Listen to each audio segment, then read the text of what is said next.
Okay, let's jump right into this explainer. Today, we're unpacking a literally ticking clock, the incredibly tense days of September 1939. We're going to look at how the entire world went from this state of desperate, nail-biting hesitation straight into the deadliest conflict in human history. We'll trace the exact decisions, the agonizing delays, and that precise moment when the very last hope for peace just died. So we actually start our story at 11:15 a.m. on September 3rd, 1939. Picture the scene, right?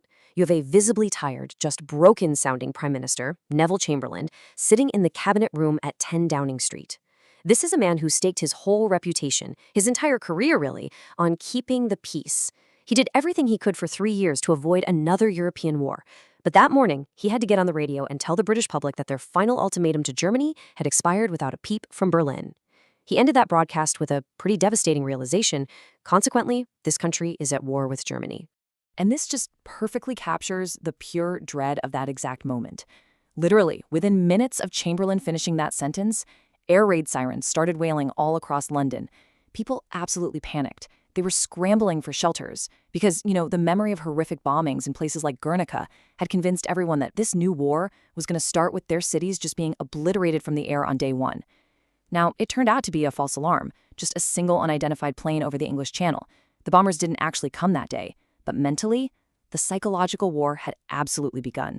Right, so to understand how Britain actually arrived at that heartbreaking broadcast, we need to rewind the clock about 48 hours. Let's trace the agonizing timeline between the moment Poland was invaded and the delivery of that final ultimatum. This wasn't some sudden, knee-jerk reaction. It was a slow, grueling countdown that ended up reshaping the entire 20th century. Okay, so it all kicked off at 4:45 a.m. on September 1st. And Germany didn't just provoke a little border skirmish. No, they unleashed over 1.5 million soldiers. We are talking about the largest military operation Europe had seen since the First World War. They crossed a 2,000-kilometer border from 3 different directions at once, backed up by nearly 2,500 planes and just as many tanks. And their excuse for all this? It was a totally staged incident at a radio station in Gleiwitz.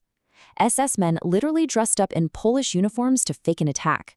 It was a massive deception, mostly aimed at tricking a German public that was still pretty haunted by World War I and really wasn't eager to start a new one. Which brings us to part 1, 2 days of hesitation.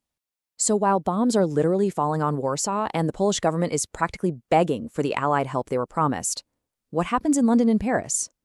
Well, it was basically 2 days of desperate and honestly pretty unheroic maneuvering. It's fascinating to compare the French and British reactions here. Over in Paris, French politicians and generals were pushing so hard for delays. They were deeply traumatized by the 1.4 million soldiers they lost in the First World War, and they kind of figured Poland was going to fall no matter what they did. Meanwhile, over in London, Chamberlain was hesitating for a totally different reason. He was clinging to this faint, practically impossible hope that Italy's Mussolini could step in and broker a last-minute ceasefire, kind of like he did at Munich. Mussolini actually did propose one, but Hitler flat out refused.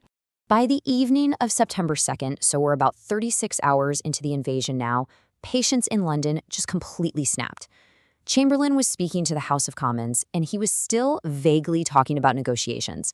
Well, the reaction was explosive. Even members of his own Conservative Party were furious. One Conservative MP actually yelled across the chamber to the Labour deputy leader, Arthur Greenwood, shouting, "Speak for England, Arthur." Greenwood stood right up and demanded the government honor its guarantee to Poland right then and there. The message was obvious. If Chamberlain dragged his feet for even one more second, his whole government was going to collapse. Let's look at part 2, delivering the final ultimatum. That same night, the British cabinet met again, and they finally realized, okay, there's absolutely zero room left for hesitation. But when they drafted the actual ultimatums to Germany, the different mindsets of the Allies were just glaring.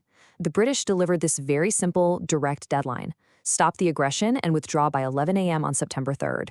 But the French, they were still dragging their feet. They asked for a slightly later deadline of 5 p.m. just to give themselves a few more hours for military prep. Now, the British ultimatum officially hit Berlin at 9 a.m. When Hitler got the news, he was supposedly met with absolute silence. He just turned to his foreign minister and asked, "What now?"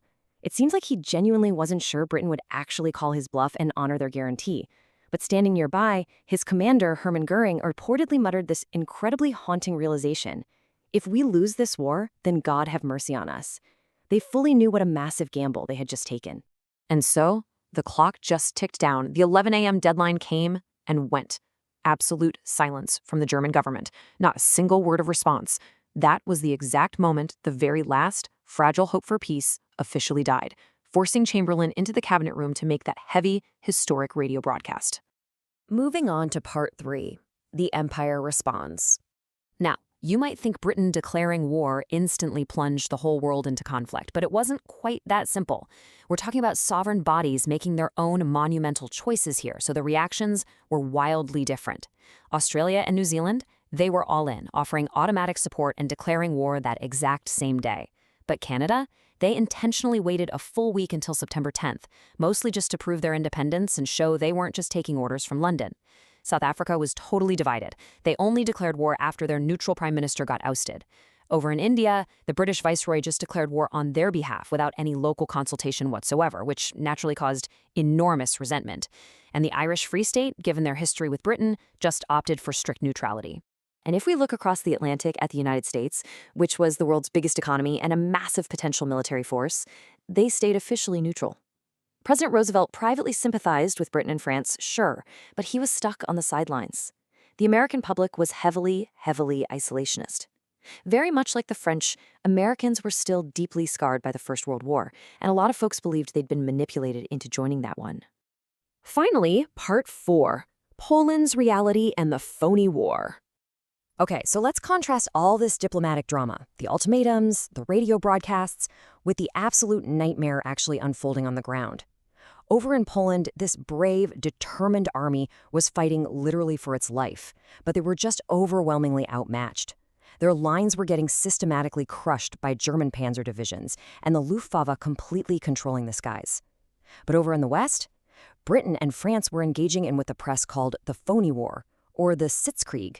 It was this bizarre suspended reality where both sides just dug into the Franco-German border and stared at each other across no man's land. Back in Britain, kids who had been evacuated actually started drifting back to the cities, and gas masks just sat around gathering dust. Now, the French did make one single attempt to help, which we called the Saar offensive. On September 7th, they pushed tentatively into German territory. And I mean tentatively. They went just 8 kilometers in. The German defenses were incredibly thin because, well, most of their army was busy in Poland, but those French generals were still so paralyzed by WWI trauma that they just stalled the advance within days. By October, they packed up and withdrew completely to where they started. It was a huge missed opportunity, and it left Poland to fight entirely on its own. So all this brings up a massive historical question. Why draw the line at Poland? Why honor this guarantee when they realistically couldn't defend them? Well, after 3 previous retreats, letting Hitler take the Rhineland, Austria, and Czechoslovakia in the name of appeasement, the West finally woke up to a harsh reality. There was literally no concession that was ever going to bring peace. Hitler's ambitions were unlimited.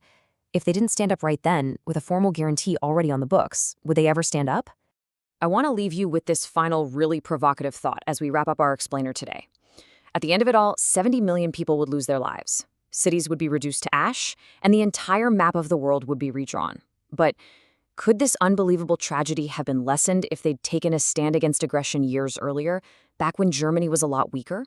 Or was drawing the line at Poland, a country they couldn't physically save, just a fatal miscalculation? It's crazy to think about how the timing of this one ticking clock changed the 20th century forever.